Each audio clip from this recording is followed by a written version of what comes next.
what is more serious than love in the world? It's the most important. It's the most important thing in the world. Love is the most important. Love is important. And we're going to leave it at that. Love is important. Love is so important. That's what the Black Eyed Peas said. Where is the important love? Smooch, smooch, smooch, smooch, smooch, smooch, smooch. Everybody loves to smooch. Everybody wants to smooch. Everybody loves to smooch. It's a smooch fest. Everybody wants to smooch. It's a smooch fest. Hello, and welcome to Smooch Fest, a podcast about kissing. I'm your host and smooch connoisseur, Lena Olson. And here I have my friend Caitlin Alice Gilbert. That's right. She is an author and a screenwriter. And actually, she has a book coming out next spring. So friggin' keep an eye out. Please do. Friggin' keep an eye out. No, pre-order, save it. Yeah, pre-order it. It's called La Dolce Vito. Yay! I'll put the link in the show notes. Thanks. So Caitlin, I'm so glad to have you here today. I'm so happy to be here. Because we've been longtime besties. Mm-hmm. We lived together briefly. You said briefly, like It was a year and a half ago. like it was horrible. Like no. briefly. We lived together. And Yes, yes. then we frequently text each other our TV thoughts, Yeah. especially surrounding Bridgerton. Yes. Big Especially show. surrounding Big show for Bridgerton. us. Really important text in our friendship, I would say. Before we dive into Bridgerton, the big headline, we're going to talk about the most iconic smooch that my guest Caitlin has brought for us to discuss. Yes, that's right. What smooch do you want to talk about? Okay, well, I'm so excited to talk about this smooch because I feel like it when you even told me about this podcast, it's what immediately came to mind. And that is the kiss between Ryan Gosling and Rachel McAdams at the 2005 MTV Movie Awards when they won Best Kiss for The Notebook. Amazing kiss. And I've been wanting to cover it as well. All right, let's set the scene. It's 2005. It's summer, right? We're in middle school. We're in middle school. Then it's actually summer before freshman year of high school. Very important time in our lives and our development. And I kind of like pointed to my boobs when I said that, but that's not what I meant. Really important time in our development. Anyway, The Notebook had come out previously that year or the year prior, and everyone was in a tizzy about this very romantic movie, as they should be. And it's the MTV Movie Awards where they hand out, really prestigious awards like Best Kiss. And so this category comes up. Two people come out to present it. Watch the clip. I don't even remember Couldn't who they tell you who are. either of them are. No recollection Seen this clip whatsoever. so many times in my life. I was like, no, even like I literally don't know who those people are. Anyway, they go through the nominees, and of course includes Rachel McAdams and Ryan Gosling. The Notebook. Also, Jennifer Gardner in Elektra. It's like this weird Yes, that awful girl and girl superhero kiss. sequel. Yeah, not weird because it's girl and No, girl, but it was like, what was it, Daredevil, then Elektra? Both I of those have no movies were pretty idea. bad. I have no idea. Anyway, and then also this is important, this kiss between, did you watch this? Gwyneth Paltrow and Jude Law in some movie that I couldn't tell you the name of. Yeah. Where they kiss and then he immediately slaps her across the face. Really? In Yes. the clip for the award show? Yes. I always just fast forward through that part. I'm like, let's just get to the juice.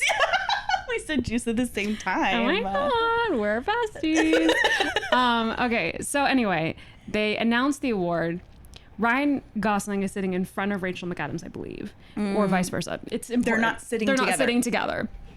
And they say, Rachel McAdams and Ryan Gosling in The Notebook. They turn and look at each other and they're like, kind of shrug. It's really casual. Should we give him a show? Yeah. And they walk up together, just he kind of like touches her back, I think.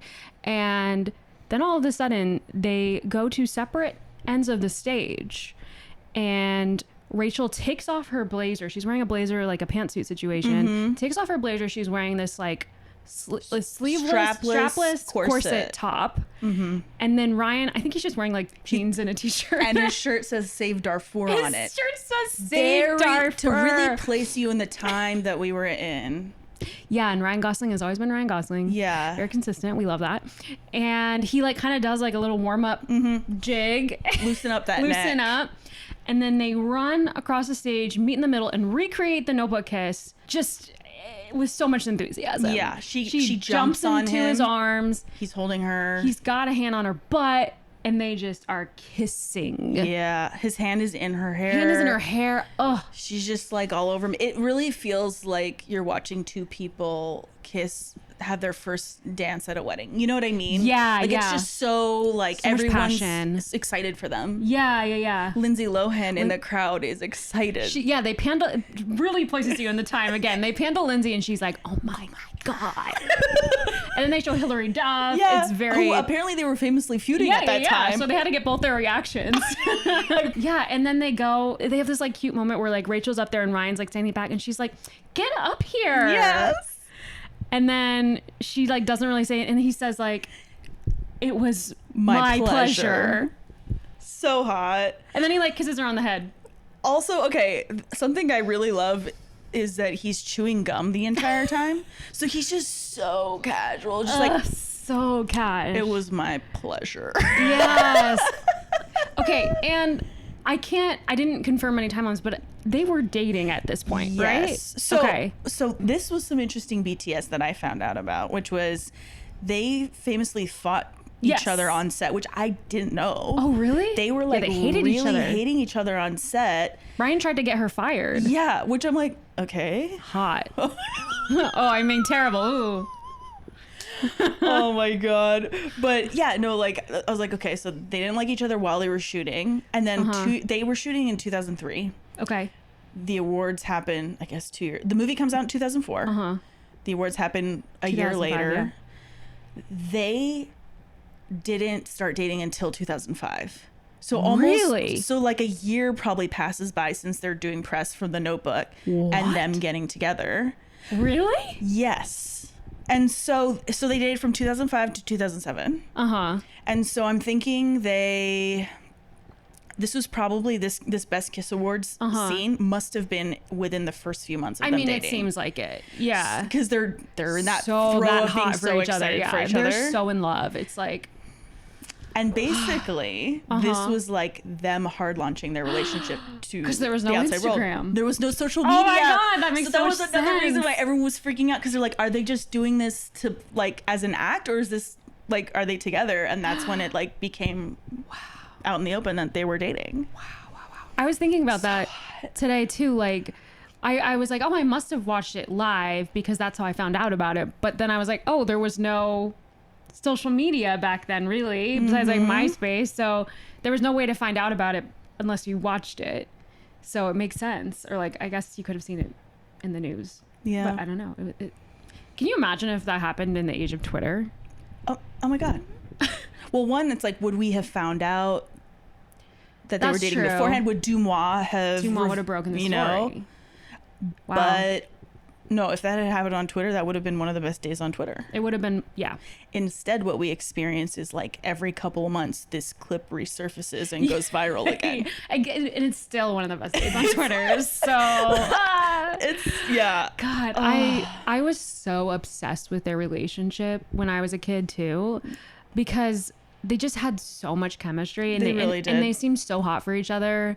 And when you're 14, that's like all you really care about. And like, I'm sure they're both very happy now in their own lives and whatever. But God, what a time! I know. That What was like, a what a dream time. come true that they actually dated for a little while. Yeah. Is like looking for quotes of the two of them talking about their relationship, and most of them are from Ryan, which is kind of interesting to me. I don't know if that's a good or bad thing, like to be so open to talking about your And relationships. he never talks about his wife. Let's just. He does. Does he? He does. He doesn't bring her to award shows. That's because she's more private. I know. No, I love them. I'm sure. Eva Mendes is who we're discussing. You. The gorgeous Eva Mendes. But he's not making out with her at the MTV Movie Awards. I'm just saying. They're just adults, okay?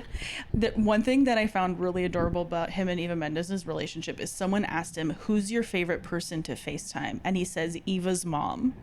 So he likes to just call her up That's to really chat. sweet. I'm like, that's adorable. It's really sweet. It's really sweet. Isn't that sweet? Yeah. But anyway, back to what really matters, which is the MTV Movie Awards. Yes, from 20 years ago. And yeah, it's literally this summer was the 20th anniversary. Wow. Very important. Commemorative. Wow. But the thing I was going to say that Gosling said about their relationship, this is like years later, he was like, people were actually mad at me for like us breaking up. It's like people were more invested in the relationship than we were, and people would come up to him in public and be like, how dare you guys break up? Me. It's like, that's what you would have said if you guys met in person. Literally, yeah. Also, he was like they should have been, he's like, I found myself comforting them when they should have been comforting me because I'm the one going through a breakup. That's so funny. I also remember a quote that he said, I think it must have been when they were dating, but he was saying something about like The Notebook. He's like, people say, this is totally a paraphrase, but he says something like, people say The Notebook is one of the most romantic stories of all time, and expects me and Rachel's story to be similar, but ours is a hell of a lot more romantic than that. Yeah. What happened? I want to know. I want to know. It's What time, you guys. happened? Ryan Gosling and Rachel McAdams, it's time for you to tell us. Please open the book. Time. You both moved on. Open the tool chest. Tell us. The tool chest. I respect your privacy, but like not when it comes to this. Not when it comes to this. You need to tell us. We How need did an you end oral up getting history. together? Oral history, 100%. Please. Not the timeline that People Magazine has that I've Yeah. read. I want details. I want facts. I want dates. Yeah. And I want the sordid breakup story too. You know, I want the whole friggin' thing. I know with that level of passion in a relationship, the breakup was fiery too. And I want to hear about that too. Yeah. I have a feeling that their relationship was pretty fiery. Like they Yeah. probably got into a lot of arguments and then had really hot. Well, they're an enemies to makeup lovers sex story. after. Yeah. Which is hot by nature. Yeah. In fiction. In fiction. Yes. In real life. You know what kind of bums me out about the MTV Movie Awards Just in general. is that they don't have, they haven't happened the last 2 years. Yes. They've put them on hold. And also, so there's just no Best Kiss Award happening right now. And I think that society should have that. Just like we have People's Most Sexiest Person Alive. But yeah, just like they have People's Most Sexiest Man or Most Sexiest Woman. It's like, Yes. can't we have Best Kisser Award? Like, put it in the Oscars. I'm not above that. I agree. It should be an Oscar Best Kiss because it's really hard to pull off a good romance scene. And there's choreography involved. Yeah, you have to be that convincing to. I mean, they were fiery, I guess, always, but to show that much passion on screen, especially with, if you're not dating them in real life, like And you that hate takes, them. and you hate them, that takes so much skill. Yeah. And that's like what I loved so much about The Notebook is I think The Notebook, I said that weird. I think that like that script is kind of cheesy. Yeah. And Oh, if yeah. it were played by two more mid actors, it would not have stood the test of time like it does. Absolutely. Like, their performances are so electric. I agree. In romance and rom-coms in general, like it requires a really high level of commitment to the character, to the story, because yeah, it's very easy to pass it off as less than or not as serious, but what is more serious than love in the world? It's the most important thing in the world. Love is the most important. Love is important.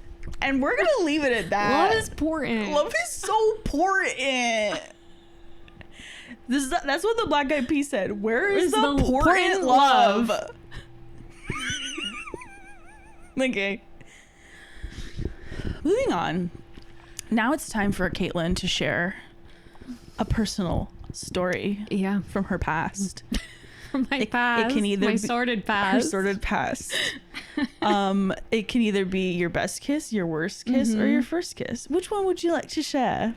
I'm gonna go with best. Hell yeah. I want to hear a best kiss story. It's been a while. Okay, great. Yeah. Well, it's thematically relevant to, sorry, the self-promotion of this entire episode for me, because my book takes place in Italy, as does this kiss. Hell yeah. Italy, the most romantic country in the world, right? I was in Italy. I was 19 years old. I was studying abroad in the summer. This was, I'm gonna date myself, but we already did. 2011, summer 2011.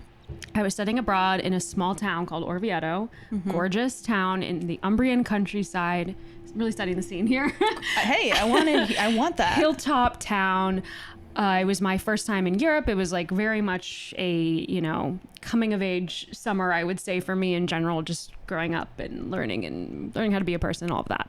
Anyway, my program was 70 people from my college, and I think of the 70, like 12 were boys and the rest were girls. Wow. Oh, okay. So they had... The ratio was like... did not favor the women. Yeah. Wow. Okay. Yeah. And open season for them. Open season. And of the 12 boys to men, one might say, I think like half of them were in relationships. Oh my God, boring. Going to study abroad with when their you're girlfriends. in a relation. Oh, they were there with them. Yeah. Okay, because I did study abroad too in Brazil, and there were like one or two who were in a long distance relationship, and I'm like, what? That sucks. That's stupid. You can't make out with strangers during That's study why abroad. you study abroad in That's college. literally why you do that. And guess what? One of them broke up. Yes, while we were out there. There were breakups in my... Anyway, that's a whole Continue, other please. podcast. I'm sorry. Anyway, also, so like the odds were not like in the favor of the women, the straight women.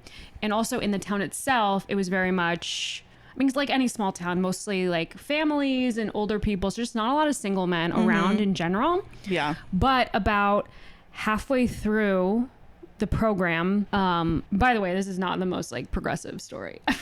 Whatever. You said 2011. Okay, that was a whole world. It was a whole... Obama was a whole president. other Things were different worlds. About halfway through, a troop, I don't know how to explain it, a brigade of British soldiers came... A British brigade. Yes. Came to the town to train. Hot. I guess they still do like fortress training in England, Italy? like just in case. I don't know. That's funny. I don't know why they do that. Okay. But all of a sudden there were like, I don't know how many, 20, 30 like young single men our age there. So everyone went bananas. Strapping lads. All the girls went bananas. And our program leads were like, I guess these men come every summer and they kind of like wreak havoc. So they were like, if any of you are found cavorting with these men, you will be sent home immediately. Really? Yeah. No sexual relations allowed? No sexual But relations. you're adults. You can do what you want. I don't think they would have actually done anything. It's more like I think like they've like broken stuff and they were like rude and lewdy and I don't know. They were just like they were destructive maybe in the town and people didn't like that and they just didn't want it to reflect poorly on our program, which is fair. But they were like very threatening and like one of the program directors said something like, they are like centaurs, half animal, half beast. No way. Yes. That's really funny. So that just made them so much hotter because they were now forbidden hot young men. So I was actually really scared because I was 19 and like a goody good, like really scared to communicate with them whatsoever. And I like kind of avoided it. And then one of the nights they were there, everyone was going out.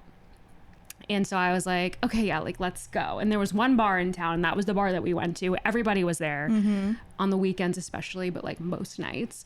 And so we went there. And by the way, like, I was never like, I didn't get a lot of male attention up to this point. Like, just was never that girl.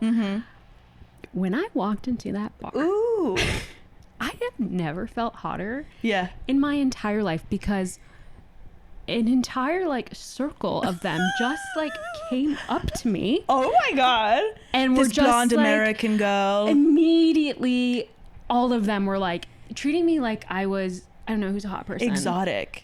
No, not even exotic. Just like the hottest person in the world.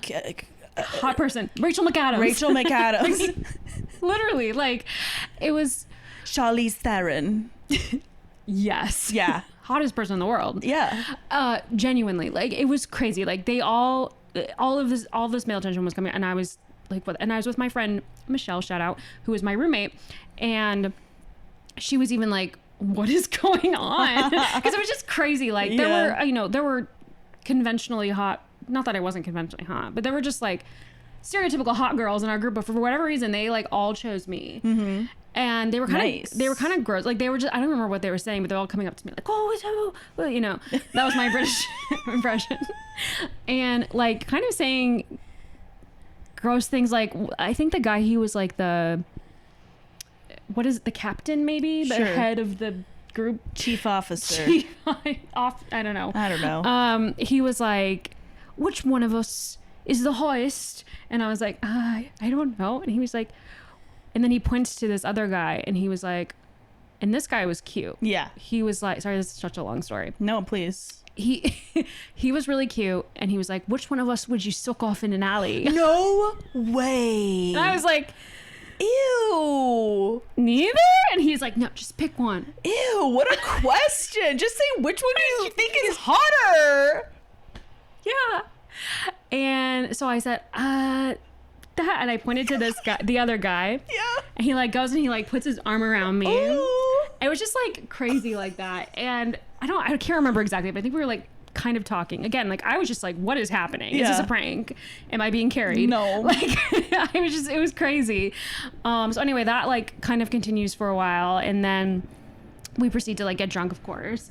And one of my friends was like really drunk, and she was like, I can't remember. She's like, I've kissed all my friends. I want to kiss you. And like, just like in like a friend way. And I was like, no. And then she says to the guy, the cute one that I had unfortunately chosen in that. Do you remember his name? His name was Ryan. Ryan. Okay. And she says, and there was just like kind of a vibe right between us. And she was like, she won't kiss me. Can you believe that? She won't kiss me. And he just walks over, grabs my face, and kisses me. Ooh! In front of the whole bar. And then he picked me up, carried me like across the alley, set me down, pressed me against the wall, and then we made out. Oh my God. Right? That's really hot. It was very Jane Austen. I was like, the regiment is in town. Yeah. No one's ever carried me. I didn't even know it was possible. That is so hot. But also in my head, I was like, he's kidnapping me. And then I was like, I know, we're good. Okay. Was he a good kisser? Oh, yeah. Well, allegedly, reports are saying. Yeah. The reports afterwards said that it was a very tonguey makeout. Well, but you were there. You were part of it. I liked it. If you liked it, whatever. Yeah, it was good. Yeah. And there actually is, unfortunately, if I ever run for president, there is photographic evidence out there. Yeah. Oh my God. Because like months later, I was like in a class with someone who was in the program, and she was like, oh yeah, you and Ryan making out is in the background of one of my pictures. And I was like, no way. What? And then she showed it to me, and I was like, oh my God. Anyway. I want to see that photo. Send it to me so I can post it on Instagram. For the podcast. No. I wouldn't do that to you. Thank you. So, yeah. Wow, that's a really thrilling story. Thank you so much You're for sharing. Welcome. It's very so this story, and then also the movie awards kiss, is making me think about, I feel like, and I am just gonna talk about men in this particular instance. Yeah. Men are not taking it upon themselves to make sweeping gestures like this when they kiss someone. And do they know how hot it is? How many points they would get if they did? It's like no one has the confidence anymore. Yeah. To just, because it's like it's all what's hot is the like, I'm confidently gonna loosen up and I'm gonna walk forward and I'm gonna pick you up. Why isn't anyone doing that anymore? It happened to me, and I'm still like, I want this to happen to me. Yeah. And can I say something that's maybe incredibly controversial? Okay. I hate when guys ask to kiss you. Can I kiss you? Yeah. I hate it. I agree. And like even with kissing women too, I'm just like, I think we need to stop with the can I kiss you and flip it and go, I want to kiss you. Or just put just your do face it. close, and it's like, we know what's happening. Do it. Like, if you put your face close and the other person starts to inch closer, you know you're both gonna kiss. Right. And by the It's way, okay. I don't know that asking is helpful, because someone that I did not want to kiss asked me Yes. if he could kiss me, and I said yes, just because it felt awkward to say didn't, no. You didn't want to be impolite. Yeah. He asked nicely. Yeah, he was like, "Can I kiss you?" And I was like, "Okay." And that's not the answer you want. You don't want to hear okay. Yeah, I think I literally said, "Sure." Yeah. Yeah, like it's just not romantic at all. Yeah. We need to put the romance back in dating. Yes, we and do.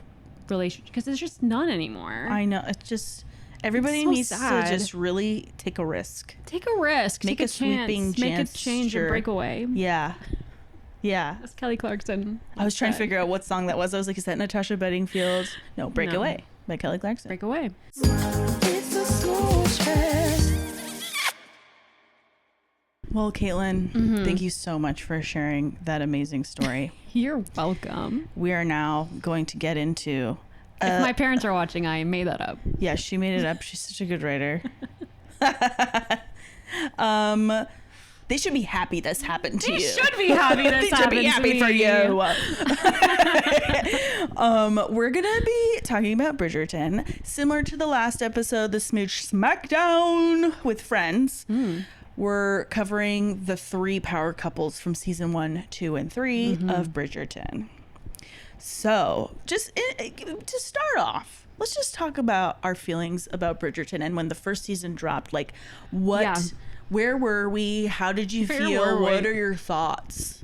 What were your thoughts? Can I actually take us back even further? Because Okay. I read the first book Oh, you did? before the show came out. Yeah. Was it like right before the show came out, or It was maybe a like on your year own some other before. time? I actually, because I love Shonda Rhimes Mm. so much, and I look up to her so much as a creator, I bought all. This is insane.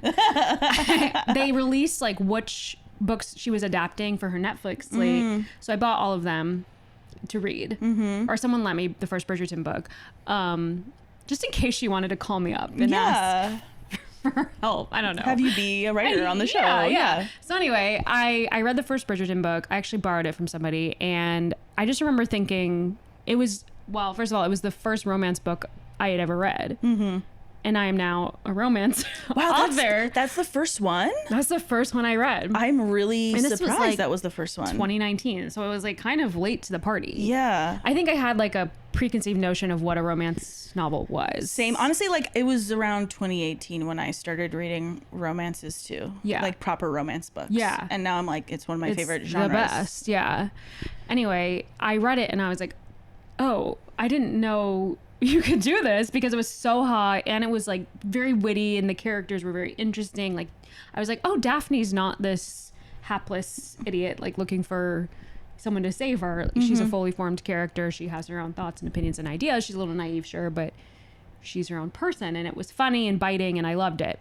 So when the show came out, I was just really excited to see the adaptation, see what they did with it. And I loved it so much that I was like, I am not touching these books again. I want to watch it unfold on the show, and then I'll go back and read them later, because I was like, oh, this is everything that I want more. And we're really missing romance in media in general, underrepresented medium, I think, in film and television.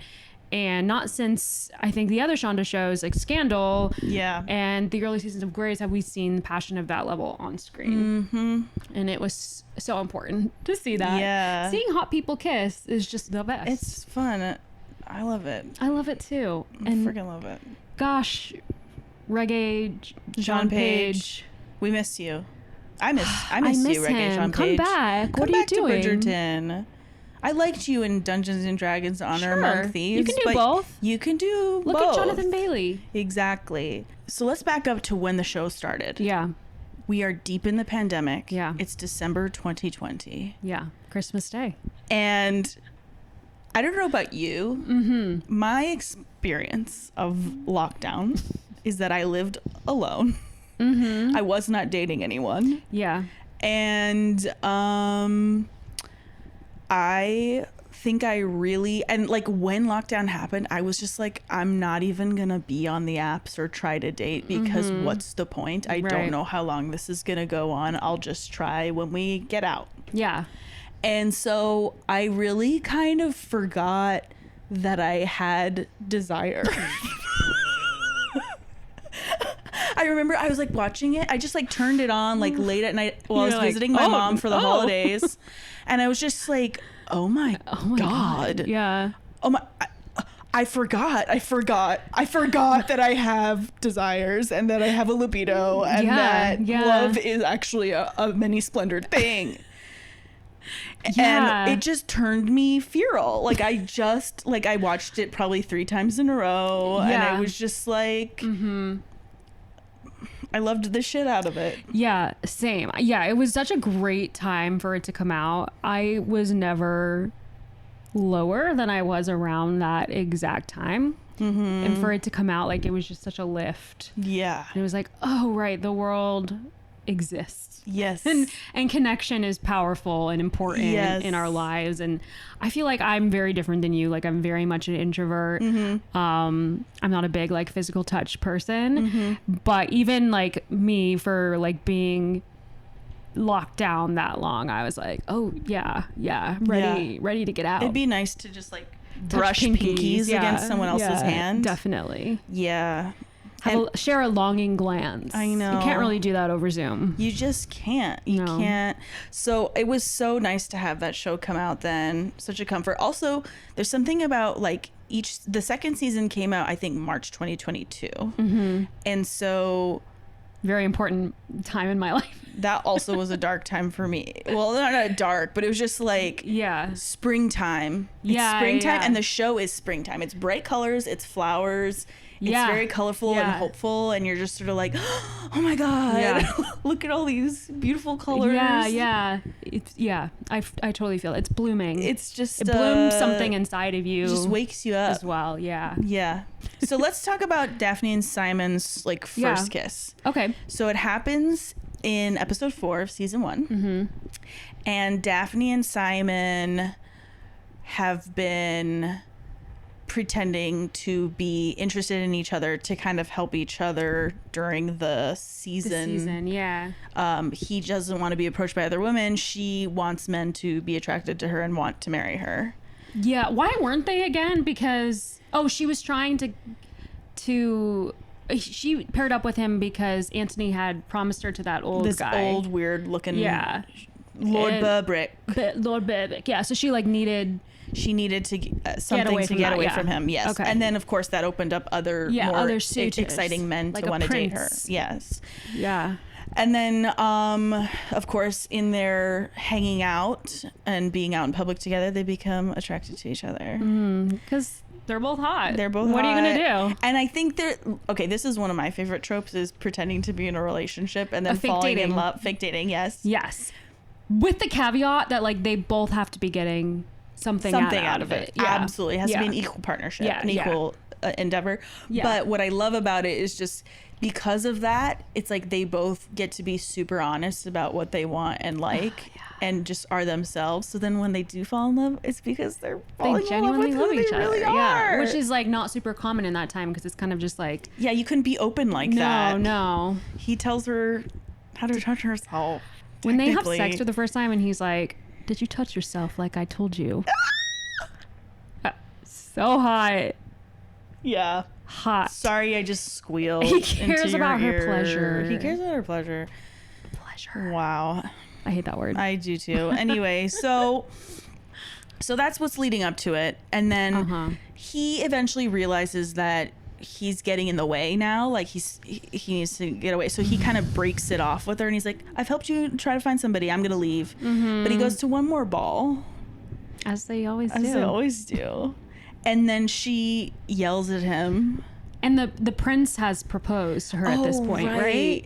Or something. He says he's like intending. Yeah. And she's like, okay, cool. Like if I want the prince, I can have the prince. Yeah. But she's not happy about it. She doesn't want the prince. Because she wants Simon Hastings. The Duke. So they're like outside in the courtyard. And she's like, why are you still here? Like, what do you want? Like, say something and he can't say anything. So then she runs into the garden, which is like a maze of hedges. Yeah. And I love, he's like, Miss Bridgerton, Miss Bridgerton. And then he falls after her. Bridgerton. And I don't know if do you want to describe more? Should I continue? No, continue. You're doing a great job. So they are out in the maze, and she's sort of like yelling at him, like, if you care about me, like, this is your time to do it. And he's still sort of like, her short little bangs are flaring in the wind. awful bangs. And then he just, like, in a moment, just leans in and kisses her. And then he, like, gets out of it and he goes, my most sincere apologies. Because in this historical time, if you are caught kissing a woman alone in a courtyard, their first assumption is you've ruined her reputation. You've raped her, essentially. Yeah, because a woman needs to be untouched for her husband. Completely untouched. But men go to brothels so they can get out their sexual aggression. Yeah. And not assault women at balls. That's why that was a thing. Cool. Love that. So he kisses her, apologizes, but then she kisses him. So now he knows she wants it too. Yeah. This, though, it gets very steamy quick. They're he's like kissing her neck, ripping at each other's clothes. Yeah, he's touching her boob. He's pulling her skirt up. Like, things are getting hot, like steamy immediately. Then Anthony comes in, friggin' punches Simon out of the smooch. Simon's on the ground. He's being punched out. And then Auntie says, you will marry her. So chaotic. You will marry her. It's so funny that's the reaction, because if I were Daphne, I'd be like, great. Yeah, cool. I'm so glad. Sounds good. I'm getting to have what I want. Yeah. And this is kind of what I want to talk about with the kiss. Like, it's a hot kiss. We're like, as an audience member, you're like really happy that they're kissing. Yeah. They're finally, doing that. But it kind of, the effect sours really quickly. It does, yeah. Because basically Simon's like, I can't marry her, because he doesn't want to get married to anybody because he doesn't of want to have kids. Trauma in his past. Yeah. Yes. And then Anthony goes, well, I guess we have to duel to the death tomorrow morning. That's the only other option. You marry her or we duel. And one of us dies. And then honorable men actually shoot through the sky. You're so right. Haven't you seen Hamilton? Oh my God. And so the worst part of it for me is that then Daphne says, you would rather die than marry me. He's like, honestly, yeah. Sorry, girl. Real. Also very relevant in our times. You'd rather die than marry me. So for that reason, this kiss is kind of tough for me. How about for you? I don't mean to frame it. I agree. I think as a love story as a whole, I don't know if I love them. Same. I mean, I love them together. They have so much chemistry. They're very electric. I love the first season as a whole, but it is like, it's a bummer to hear him say, like, I don't actually want to marry you, even though I like you. And he never it's gives so hard her, to come back from. Yeah, and it's such a weird thing where he's like, I know you always wanted to be a mom, but she also had no other options of what her life could be. And I think she eventually does come around, like, I would rather be married to you than have kids with a guy I don't care about. Yeah, so I feel like they could have just been honest from the start, and maybe, I mean, that wouldn't be as then we wouldn't have a season. We wouldn't have a conflict. Yeah. But like, I don't know, it's Cue season 2. I am nothing if not a scholar of season 2 of Bridgerton. I was like, I'm gonna let Caitlin talk about this one, because I don't know. I don't know if anyone has rewatched this season more than you. If that person exists, I don't want to meet them, because they're more insane than I am about this season, and that can't be good. I am not just saying this for the sake of being on this podcast. Season 2 of Bridgerton is my favorite piece of media that exists in the world. Wow. I love it so much. And 90% of that has to do with the fact that I am so attracted to Jonathan Bailey in this role. And I think him and Simone Ashley have such great chemistry. Really good. I love enemies to lovers. It's my favorite trope. And it's just, it's so good.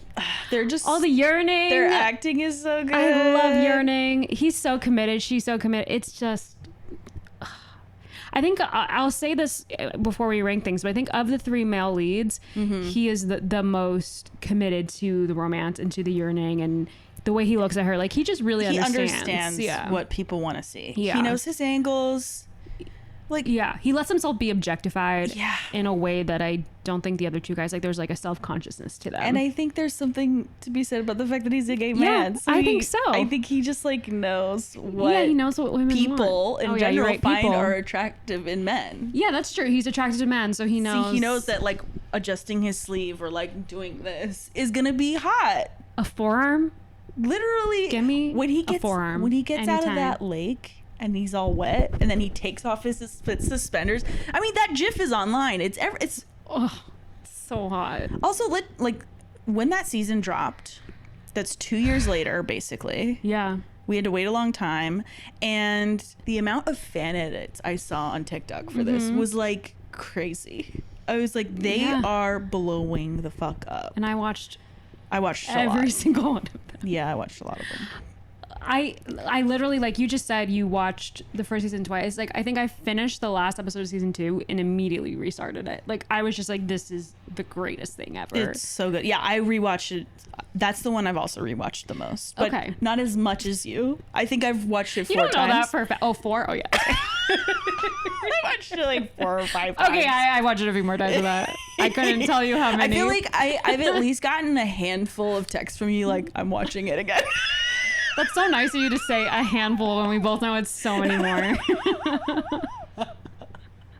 And you know, I did it recently and I didn't tell anyone because I was like too embarrassed. I can't be this predictable. I can't. It's my comfort Hey, show. It's it's 8 episodes. It's easy. It's easy. It goes down It's so so nice. good. And- It's just it goes down so nice, like Anthony Bridgerton himself. Yeah, and I was like, I rewatched it for this pod, and I hadn't rewatched it in probably a year and a half, and I was like, Yeah, me too. I was like, gosh, the dialogue really is so good. Like even So the side good. stories, I'm Yeah. loving. Like I just really So like well this. written, It's such a yeah. good season. Yeah. Oh, it's so good. So And I love like all the purple, the lilac, the lavender, or whatever, that the Sharmas wear. It's just like the colors are so Yeah. nice.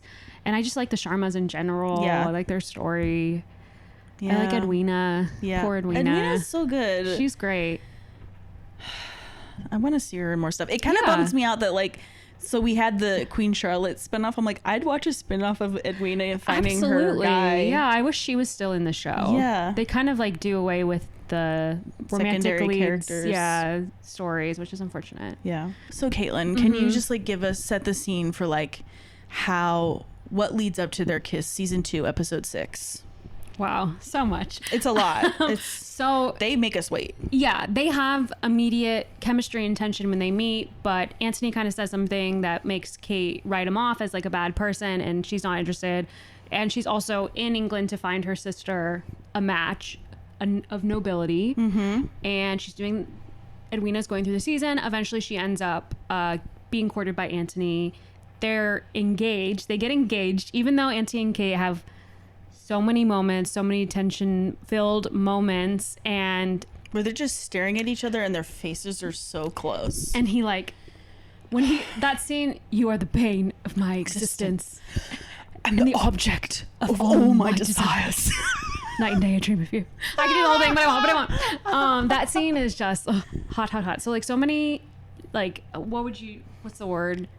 Almost kisses? Yeah, almost kisses. So much tension brewing between them. Yeah, like I was like counting. I'm like, there's at least like 4 scenes where their faces yeah. are this close. And my favorite of those is the bee scene, where she bee gets stung scene, by a bee. yeah. And he's like, are you okay? It's just A bee. yeah, because in case you didn't know, Anthony's father he was allergic to bees. He got stung. That's how he died. And he watched his father father die of bee sting. So it fully triggered something for him. Yeah. He's like a panic attack, and she puts his hand to her bosom and like shows him that she's breathing, and she's like heaving in and out, and they like breathe together, and he calms down. And that's like kind of their first like love moment that isn't just hatred. So intimate. Just them breathing together. Yeah. Oh my God. It's so hot. And they very much like understand each other as the eldest sibling who has to take care of their younger siblings and has all the pressure of the missing parent like kind of put upon them. And the responsibility. Yeah. They don't get to be selfish and have as much fun. They have to be the ones they don't making get to prioritize love and happiness. Yeah. So that's sort of like how they bond, and there's also just so much chemistry between them, and they obviously want each other so bad throughout the whole thing. Cut to Anthony and Edwina's wedding day, which is rough. It's rough that they go through the wedding day. They make it all the way to the altar. And he would have married her if Edwina hadn't been the one to be like, she noticed a moment between Anthony and Kate and is like, hold on. This makes so much sense. Yeah. They've been in love. They've been in love this whole time. She kind of calls them both out on it. And Anthony and Kate both still try to get her to marry him, which is insane. They're just really in such denial about their feelings for each other and that they could ever work out in any kind of way. So Edwina eventually just fully calls it off, and she manipulates them both into meeting at the church. Everyone's cleared out. She basically says like, fuck you guys. Like, you love each other and you put me in the middle, and that's messed up. Yes. Screw you both. Which like, honestly, yeah. Good for her. She's right. God. She's so right. Like that is, they almost ruined her life. Yeah. They almost let her marry someone that was in love with her sister, which is, it's bad. It's tough. bad. Yeah, but it's like I still feel for them because the pathology the right thing. of being an older sibling is so tough. I say as an only child. I'm a younger sibling, so can't relate. But yeah, like I understand where they're both coming from. I feel like what makes their story, the complications of their story, a little bit better than Daphne and Simon is that it's so justified. Yeah. Like you really do feel, okay, like Anthony needs a wife that can just be his Viscountess. Like isn't, someone like Kate who's a little more fiery, a little more intelligent is going to challenge him. Like he doesn't really want that because he also thinks that falling in love with someone is a vulnerability, and he saw the way that his mother fell apart when his father died. He's so traumatized. He needs a therapist so Everybody bad. needs a therapist in this show. And then Kate, same thing. Both of her parents are dead. She's being raised by her stepmother, and she's committed to being a governess. Yeah, she wants to be a governess. Yeah, and she thinks there's a freedom in that. She doesn't really want to be that Regency era housewife. She doesn't want to be a trad wife. Yeah, and good for her. More power to her. Yeah. So anyway, Edwina finally like gets them together, and Edwina leaves. They kind of have this moment of like, well, we fucked up. We took really this too far, and we're cowards, basically. Yeah, and Anthony's, he's standing at the altar. He's like, want to get married? Conveniently standing at the altar. Want to just get married right now? Sorry, what were you going to say? No, I don't even know. I just like to note that they're at the altar. Yeah, there's symbolism there. Yeah. And so he's like, we fucked up. Yeah, and I really like they're kind of both just resigned to the reality of the situation for the first time. Like they've been resisting it for so long, and they're like, well, the thing that we feared, which was Edwina finding out and all of this falling apart, happened. Yeah. So like, why are we resisting this now? Yeah. And Kate kind of says like, just stand here with me for a second before we have to go back out there and face this all and deal with the fact that we have both failed probably the worst we've ever failed in our entire lives. Yeah. Which these two are so afraid of that. So afraid of failure. So afraid of like bringing shame upon their families. Especially Anthony. Like the Bridgertons are such an esteemed, he's a Viscount. I don't know what that means. I don't know what any of these things mean. Any of these titles, Duke, Earl. Yeah, they're like a higher status family in the ton. Yes. And everyone kind of wants to see the Bridgertons fall because they're so loved and popular and everyone's so beautiful and whatever. So they just have this moment of like, let's just stand here for a second and like be ourselves here in this moment before we have to go out there and face the wrath of our families, of the ton, of everybody, of the queen. Mm-hmm. And they kind of are just standing there, like, staring at each other and, like, kind of heaving. Mm-hmm. And then all of a sudden they can't resist for a second longer, and they just kind of, like, grab each other and kiss. Yeah. And it's so hot. They go from being 6 feet apart to, like, whoosh, together, making out on an altar. Much like Ryan Gosling and Rachel McAdams at the MTV Oh Movie my Awards. God. Parallels. Yeah. And yeah, this is a really hot kiss. It's really hot. It's a romantic kiss. It's deeply romantic. And she, like, grabs at his hair, which I just feel like, I don't know if you have this. This is, like, maybe exposing too much about myself. But, like, if I'm attracted to someone, I always, like, think about that. Like, touching their hair. That feels so intimate. It's very nice. It feels so intimate. So I just love that she, like, reaches for his hair first. Yeah. He, like, grabs at her hip. It's just, you know, they know their touch points. And it's just they know their touch points, and it's also just so nice to be like, yes, be selfish, you two. Yes, just go for it. You want to make out with each other. Yeah. Yeah. It's, like, hot seeing them fail. Like, it is. I think why I like this season so much is their story is just kind of unique. Like, you don't see a lot of, like, I can't think of another movie or show where it's, like, the two oldest super responsible people who are actually extremely similar. Like, they're both good at hunting. They both like to watch horse racing. Like, all this stuff, they are resisting like, having a nice, loving relationship. Yeah, and I feel like I kind of relate to Kate a little bit of that, like, you know, you need to keep everything together and appear like you have it all together all the time, and, like, kind of push out the emotions, like, a little bit, and not, like, give into your emotional side as much, like, in order to, like, be successful and, like, be keep standing and getting up every morning, basically. Yeah. And I like that she just kind of is like, you know what, that wasn't working for me. Screw that. I'm just gonna make out with a hot guy. And it's like, hell yeah. Yeah. So good for you guys, Anthony and Kate. Good for you guys. Canthony. Cantony, yeah. Yeah. As they say. So good. It's a smooch fest. We should probably talk about the next one. Oh, okay. I don't want to drive. I don't want to. I forgot We gotta be mindful of the time, I guess. guess. I'm trying to keep these to an hour, and it's so hard. I could talk about this for 6 hours. I could talk about this for 8 hours. I could just recite the whole. I know. It's like too bad I'm not just talking about every single thing in this show because I want to talk about it. They have more good kisses on the show too. They do. They really do. It's like I'm limiting this discussion to the first kisses, but, like, there's so many other really good kisses. Ones. Yeah. And actually, for this next couple for season 3, episode 2, we're talking Colin, Penelope. I kind of think they have a few hotter kisses that come after this. This is not my favorite. Okay. But go ahead. Okay. Well, I'll just set the scene. It's episode 2, so it's actually really? It's the earliest one of the 3. This season really moves fast because they split it into 2 parts. So they did 4 episodes, and then we waited like a few months, and then they did the other. I think it was only 4. like 1 month, but yeah. Okay. But this was like the summer of 2023. Yeah. 2024, actually. This was last year. Right. Yeah, last year. Okay. They've really made us wait 2 years between each season, and it's killing me. Longest 2 years of my life. It's killing me. But Penelope's been a much loved side character up until this time. We know she's Lady Whistledown. She writes those gossipy newsletters. But season 3, she's dealing with the fallout of her best friend Eloise finding out. Yes. And it's like their secret fight that's happening. And then Colin is the Bridgerton brother that she's had a crush on since she was a child. She's been deeply in love with him, but they've been friends all this time. And last season, she overheard him talking to some guys at one of the balls that he would never court Penelope Featherington. Yeah. And so since then, she hasn't been responding to his letters.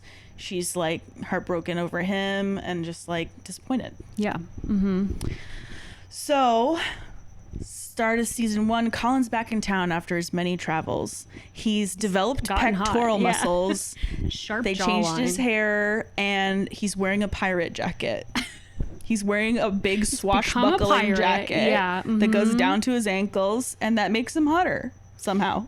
The glow ups that they do every season need to be studied. It's like, how do they do How this? did What you are do they that? engineering? Like, why is this jawline more chiseled? I don't understand what happened here. Did they get surgery? Like, what happened? Is it just a trainer? Like, not to be rude, but I was like, did he do lip fillers? Because I don't know. Yeah. like something changed, and I Something couldn't, changed. because I'm watching these back to back, not the full seasons, but like a few episodes back to back of each season. I'm like, there's a jump here, there's a jump here. And Anthony too, season 1 to season 2. Like season 1, I actually thought he was hot in season 1. Well, I didn't, and I didn't really care about him because you know, Simon is there. Yeah. And he's very hot. But season 2, Anthony He had glow up. He had long mutton chops. mutton chops, Yeah, and yeah. the like 17. It's 1813, but like the more He had like the very close to the 1700s hair, where the hair's like they really I think swept I think forward. they worked to make him uglier, whereas I think in season 1 where I think Colin like actually had physical alterations. Not surgery. I'm not saying surgery, but like I think he like really got in the gym and like, maybe took better care of his skin or something. Because you know what it is? He just is more baby faced. He's more baby. He's very cute. He's always been very cute. Season 3, he's just more man. Yeah, he looks more like a man. He's more man. With Anthony, I really just think they changed his sideburns and fixed his hair, and it was like, hot. You are hot. Okay. Yeah. So Colin's hotter. He's like flirting with all the girls. Penelope's decided she needs to get married because she's sick of living with her mom and her dumb sisters. And she wants this. Colin, he's like, Penelope, why aren't you like talking to me right now? I'm used to you being my bestie and getting to like talk your ear off, and you're not interested right now. So she reveals to him like, hey, I heard you talk shit about me last season, and I'm upset with you. He apologizes. Then in their conversation, she's like, well, I'm just like sick of where I am in life right now, and I need to get married, and I'm tired of people seeing me a certain way. And I think she's already changed her she's already her like look, her fashion look. Yeah, she's wearing less of the yellow. Penelope gets the glow up too. Well, let's be fair. As her wig is they finally give her better hair color, better style. Because they used to do like these round curls and made her hairline like super. They were purposely making her look uglier. Yeah, because she's sure. gorgeous, beautiful in real life. Yeah. So as soon as they give her like that side swept hair look, I'm like, you look 1,000 times better. Yeah, and not to be ogly, but I was like, what's the change? What did they do with her clothes that was different? One, obviously the color. Like she was wearing yellows and pinks and oranges all the time, covered in flowers. She goes dark green. Better for her complexion. Yes. And dark green is just a seductive color in general. But also I realize, and so I understand these things about dress construction. Okay, that's my reasoning for noticing these things. I can't wait to hear what you're going to say. So, like, they have, they're doing the empire waist thing where, like, just say it cuts here. Just say her boobs are out. They were more. hiding her boobs in the previous dresses. And then in these, it's like her boobs are on full display, shaped perfectly. And I'm like, wow, it's the power of a flattering dress.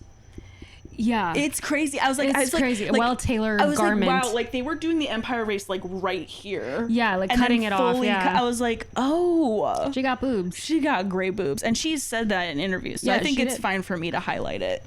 If we're going to objectify the men, we can objectify the women as well. Who are you most attracted to of the 6 people we've discussed? Ooh. Okay. Of the men, Anthony. No, that's not what I asked. Of all 6. Bisexual representation. I'm not gonna make you split it. This is really hard. This is really hard. Oh my god, what do I do? I didn't realize it. I thought that you'd have a clear winner. My brain. It's between Anthony and Penelope. Yeah, that's what I thought you would say. You have to pick one. You tell me your answer. Well, I know what is Anthony. You don't have to pick one. It's your podcast. Honestly, probably Penelope, because I think we'd have more to talk about and have more fun. Like she's the Okay. hottest. She's attractive, but I think Anthony would the frustrate me a tiebreaker, lot. yeah, I'd be yeah. like, you're too fucking serious. Can we have some fun? Yeah, I see you with Penelope. And I'm a writer too, so like we You could guys like could bond over write that, and yeah. read each other's stuff and like That's cute. yeah. You would give her that friendship aspect that she gets from Eloise. yeah.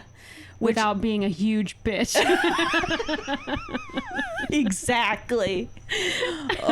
Which I will say, like season 1, when I didn't know anything about like the books or like how any of this goes, I was like, is there something between Eloise and Penelope? Because that would be cool. And I was wrong. No. But yeah, I kind of saw something there. Yeah, there's a spark. Maybe for I'm sure. crazy. No. I think just a lot one of of people those- saw that because Francesca became the gay one. That's right. Not became, but like that's the conversion from the books to the TV Yeah. show. She has like kind of a bisexual queer story, but Eloise presumably doesn't. I think and she I feel should like be she's gay. gayer. Yeah. I think because Benedict is bi, basically. Oh yeah, Benedict is bi as well. Benedict and her are always having these great scenes at the swings together. Yeah. And I just feel like, It feels gay queer sibling. siblings Yeah. get together, Yeah. get along. Smoking weed at Thanksgiving Yeah, I'm like, kind of thing. no, y'all are bi together. And I Yeah. love that. I think she probably is bi at least. Yeah. Because her thing with Theo is legit. Is legit, yeah.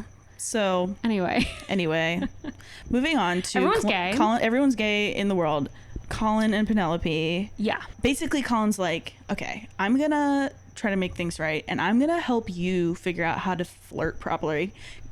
Wow. I said that weird. Flirt properly. Flirt properly. Flirt.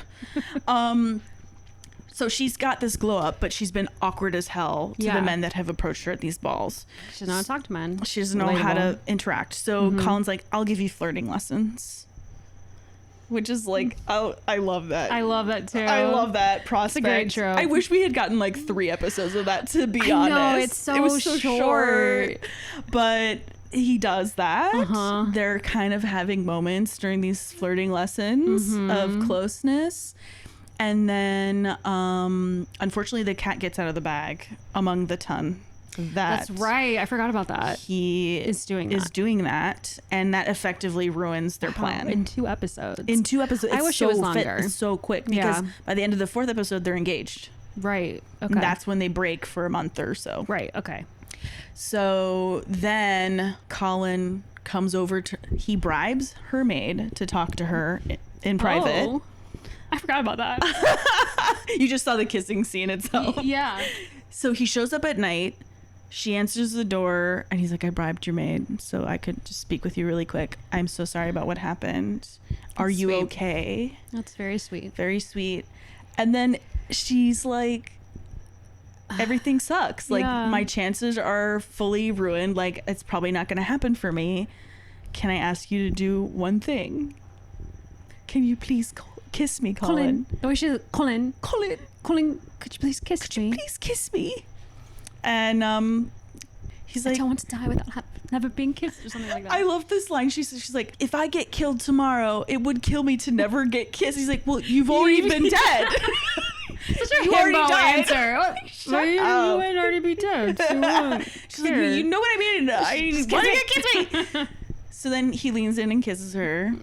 It's very And like it's- brief and like sweet. Yeah, a little chaste. And then they lean in again. And it's kind of equal. Like they're Yeah, both yeah, leaning in they're both like, again. wait They're a both kind of like, second. this is kind of nice. Uh-huh. And then I think he was sort of like ready to kiss even further. And then she goes, thank you. And then runs away. Yeah. And it like ends on his face like, wait a Huh. second. Yeah. Now my thought on this is that so Colin is throughout these first 2 episodes having a lot of brothel sex. Yeah. And as one does.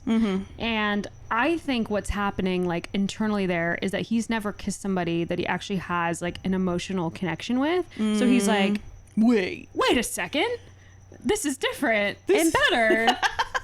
And he's like, I didn't know I could put respecting a woman and sexual attraction together in one bucket. Oh my God. What a nice combination. Weird. Yeah. Yeah. Colin's kind of a silly guy. He's kind of a dummy. I kind of think Penelope could do better, but Yeah, I'm rooting for them be regardless. Were you not? honest. It's not that I'm not rooting for them. I don't love the like long-standing crush. Yeah. He finally notices notices you. her trope. I think because it's never happened to me. And I would prefer that it did. I'm like, and is it realistic? You know what I mean? It's like, It's really not. I think I do deep down think like, well, if you really love a person, if you're really gonna fall in love with a person, you're gonna know sooner, and you really have to deny your attraction they for are a long young. time. Like they're like They were what, kids 19, like at the time, 20 maybe, 21. Yeah. I guess that's fair. He just like never saw her that way because he always saw her as his little sister's best friend. Yeah. I don't know. It really bugs me, the thing that he said where he was like, I would never court Penelope Featherington. It Ew, sucks. gross. That sucks. And then he's like, oh, actually, like I don't love that. I would just like, I would hate for personally my romantic story with whoever I end up with to have that be part of it. And be like, he thought about me once like that. He said that about me once like that. Like, ugh, that sucks. So back to the kiss. I did want to say though, so that's how that episode ends. And then the start of the next episode is Colin dreaming. Sex dream, yeah. Right? They're kissing. No, they're kissing again. Mm-hmm. But it's kind of a hotter kiss. And it's a very similar setup. So in a way, I'm like, I kind of like smush those together in my mind. I do love like how horny he is for her once he realizes. So great. Because when they're in the carriage, I mean, spoiler alert, I guess, like he goes carriage scene, he puts those hands everywhere, right up there right away. Yeah, and he then does. like when they get engaged, he's like, all right, let's have sex. Like he's so just, down bad. Yeah, and I do like that because there's less. I mean, I love like the longing and the yearning from Anthony and Kate, and they're like, we can't do this, but we can't resist. But Colin's like, why can't we have sex? We're getting married. Yeah. And I do like that. Yeah. And it's not like a super hot scene, but it's like sweet. It's sweet, yeah. Their sex scene, their first one. Yeah. So, we've discussed the three couples. Mm-hmm. I think I know your answer, but I'm just going to ask. Well, let's rank it. Okay. Let's rank it because I know what your number one is, but I don't know what 2 and 3 are for you. What are your ranks? All right. Well, we know my number one is Anthony and Kate. Yeah. Favorites always. I'm going to say my number 2 is, it's Daphne and Simon. Okay. It's hotter to me. If we're specifically talking about the kiss, I'm gonna go Daphne and Simon because again, it's that like longing, that yearning. It's just like more satisfying. Colin and Penelope, it's like it depresses me a little that she's like, no one's ever gonna kiss me unless you do right now, and he's like, oh, okay. So I don't love that. It's similar to like when a man asks you like, can I kiss you? Like it's not hot. It's not. Yeah. It's not as hot. So that's my ranking. I agree completely with your ranking because that was the thing I wanted to also bring up that I had forgotten about, which is just that like I really, leading up to season 3, I was very excited to see Penelope get to be the romantic lead, and I was hoping to get to see her be the confident, flirty, like you desire me person, and she gets to be that in the season, but not as often as I thought. And I don't love that their first kisses are like, can you kiss me? Please, I just want someone to kiss me. It's like, I hate that you're put in this low status situation. That sucks for, like, I don't want to see that. She's kind of in the entire season defending her right to want love. Yes, to want love and also desire, like to want to be a famous writer. That too. But even like in the beginning, like everyone's like, why do you want a husband? Like, and it's so like, why is that crazy that such a strange, everyone else is expected to want everyone's one. expected to get married, but it's like because she's been in society for 3 years and has got no offers, they've kind of like written her off. Yeah. And it's like, I think in the books I read that she's much older. It's been like 10 years, which makes more sense. Yeah. But I understand why they wanted to do the story now. Yeah. Just for the sake of a show. I don't know. Well, we're in agreement. Thank God. The winners of the Bridgerton Smooch Smackdown are Kate and Anthony. That's right. Ding, ding, ding. Woo. I do want to mention season 4 is going to be Benedict and a girl, a hot woman that I've seen a picture of. I don't know anything about her. And Cho Chang from Harry Potter is playing her mother. Really? What? She's old enough to play her mother? No, she's not. She's actually not, I don't think. Well, if she's like 36 and she had her at 18 and she's 18 now. I mean, if that's part of the explanation, I guess that's true. That's crazy because I'm thinking of Daniel Radcliffe now. I'm like, he could play someone's grown father? I don't know. Is that insane? I thought you knew this. I'm sorry. I had an equally as upset reaction. I when need to found go out. take a walk outside. Okay. Lena's come back. We're back. Wow, that was... I hate that information. I'm so sorry. Anyway, I'm excited for that season. Very excited. Very curious how it's going to play out because Benedict has been the most like fluid, poly of the characters. I'm like, whoever he picks, I kind of hope they have an open arrangement. They're not going to. They're not going to, but I'm just like, I think you need to set your expectations this lower. man, I'm so sorry, he is going to cheat on her. Okay, we don't know that. If they're all like kind of rakish before they end up with their. True. He'll be a reformed rake who actually wants to be monogamous. Fine. I think Bridgerton is reframing the Regency era in a modern way, but I don't know that it's going to be that modern. It's not going to take that. Yeah. We're lucky we're even getting any queer representation at all with Francesca. People of color. Yeah. So, okay, fine. Fine. But he does have sex with a man in He does. Season He gets 3. to have a three-way. He has a threesome, with an older lady. And God, that was so funny because at the end of season 3, like there's all this like high stakes dramatic stuff happening to the other characters, and then it would just cut back to Benedict just like in a sex haze. Doesn't he say something? For days. Doesn't he say something at the end like, maybe I don't want to do this anymore or something? Does he? I feel like he says something to like set up his arc, and you're like, oh, okay. He's like, I've had enough 3 ways. Okay, Benedict. I don't know. I don't think he says exactly that, but well, I'm looking forward to it. Yeah, actually, obviously. He's hot. He's really good looking and I wonder how a good they're gonna actor. I think make he's one of him- the better actors of the Bridgerton Interesting. siblings. Yeah. I think he's better than Colin, to be honest. Yeah. And I'm excited to see how he glows up because I assume. And he is already attractive, so I'm like, how are they going to do that? First season, I would have said Benedict was the hottest Bridgerton brother. I agree. But then Anthony really, wow. Stole my heart. Gosh. By the way, Jonathan Bailey. Can I say something about Jonathan Bailey? Yes, please. One of my pet peeves. Okay. When I talk about how much I love Jonathan Bailey and how he's my celebrity crush. Yeah. I hate when people's response is, well, he's gay, As if you're going to date him in real life? No one's going to date their no real one's gonna celebrity date their crush. celebrity crush. And people's like, well, it's a fantasy. It's like, well, it's still a fantasy. Yeah. In my mind, he's straight. Yeah. or he's gay for you. He's straight for me you. and gay for everybody else. Yeah. Dream. Yeah. It's dumb. And I also like to popularize my love for John Bailey because it's like so many gay male actors have refrained from coming out because they were afraid of being rejected by female viewers. And I'm like, I'm here to say I am proud to lust after this gay man, this gay actor. It feels safer in a way. It does. Like he's never gonna come out as like problematic against women. I love seeing those behind the scenes interviews with him and oh my god, the actress's name, Simone Ashley. Thank you. Yeah. I love seeing the clips between him and Simone Ashley, like the Yeah, behind the they scenes seem to have stuff. a really nice They just seem like relationship. they love each other, Yeah. and they're like practicing dancing with each other and just laughing and whispering in each other's ears. And I'm like, that sounds so ideal. Yeah. He seems really beloved by his cast, which he just seems like a great guy. I don't know. Yeah. I love him. Okay, we've been going pretty long. Yeah. I have to tell you one last thing. Okay. Are you cool? Do you have a heart out? No. Okay. All right. It's time for the Smooch Fact. Caitlin, you're a writer. Mm-hmm. Do you know the oldest recorded evidence of a kiss in writing? In writing, no. Like in fiction? Just like documented. Oh. In writing. Okay. It's from 4,500 years ago.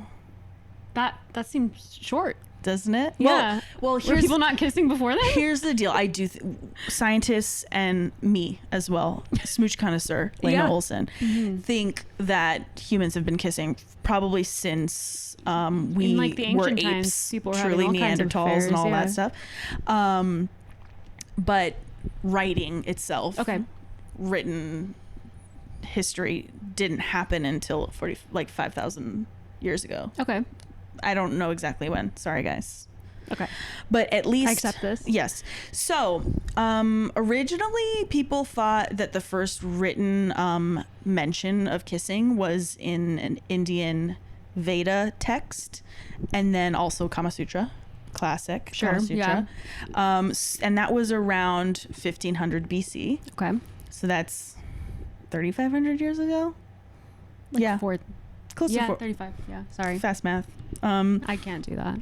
Anyway, and in that written text, it's like it describes people touching their lips together, but still the translations that people have been using, it's like not entirely clear if it's exactly like what people are doing in modern times. I don't know. Fair. But that's technically like up until a few years ago, that was when they thought it was first recorded. Now, a couple years ago, they uncovered some Mesopotamian clay tablets. Oh. Clay tablets with like carvings and things like that. And one that was 4,500 years old. Mm-hmm. And it depicts a couple kissing while also engaging in sex. Oh. So this is the first documented example of romantic kissing, erotic kissing. Because people, pack like, family members, friends, stuff like that. Interesting. So this is what we have now, the oldest recorded in Mesopotamia. All right. Good for Two them. people kissing. The Mesopotamians. And I will link to the image in the show notes. I won't put it on the screen. Wait, can I see it? Yes. This is them kissing. Wait. Yes. So it's these two people, they're kissing, and then at the bottom they're nude. You do see their genitals are connected. Seeing genitals is so much worse. I was going to say a penis inside of a... Yeah, whatever you're going to say. I said their genitals are connected. I hate that. Like one leg is over the other, Yeah. I mean, it's a pretty hot image, honestly. Yeah. So that's kind of cool. So we've got some written documentation from Mesopotamia, also like ancient Egypt and India. Like there's some written evidence of kissing in the culture. Romance has always been important to art. It's always been important. Famously. Yes, Bring exactly. it back. Bring it back. Bring it friggin' back. So yeah, that's your smooch fact for the week. Thank you for sharing that. I'm so happy to share it. Was it? Yeah. Yay. So thanks, Caitlin. Thank you so much for joining me. This was very fun. I'm so glad we got to talk about Bridgerton and Ryan Gosling and Rachel McAdams. Yeah. Good Have times. me back anytime. Yeah. I will. So before we go, please plug your book that's coming out this spring. My book comes out in April of next year. It's called Le Dolce Vito. You can pre-order it now wherever you get books, Barnes & Noble, Amazon, bookshop.org, wherever you want. I'm very excited about your book. Thank I you. pre-ordered it, so I'm excited to read it. you. She's a great writer. She's very funny. Thank you. And I'm excited for the public and society to be introduced to your writing prowess. That's so nice. Yeah. Thank you for saying that. I'm serious. I was like, if anyone needs to get a book published, it's Caitlin Alice You have always Gilbert. said that, and that's very nice. So I'm so excited to see me the too. reception of it. So Excited and hey, scared, yeah. listeners, freaking pre-order her book. I'm gonna put the freaking link in the show description. Thank you. Yeah. Thanks. I'm still getting used to the self-promotion I thing. know. And now I'm going to self-promote the podcast. So please follow, like, and subscribe Smooch Fest on YouTube, Instagram, TikTok at Smooch Fest Pod. Also, if you would rate and review my podcast on Spotify and 5 Apple stars. Podcasts, that would mean so much. And also, if you have a smooch story, please email it to me at smoochfestpod@gmail.com. I want to do an episode where I read kissing stories on the air. That's so cute. I love that. Wouldn't that be cute? Yeah. Okay. So help me out, guys. And kiss people with passion. Please pick them up. Ugh. Pick them up. Throw them over a fence. Well, don't do that. Just make sure they don't fully fall over it. What would throwing them over the fence Put them do? on the edge of the There we fence. go. Sorry, I didn't think that through. Just start throwing people over fences Just- if you're into them. Yeah. Okay. Bye, smooches. Smooch Fest is produced and edited by Lena Olson. The theme song was produced by Theo Seidman. Catch you next Thursday for another episode.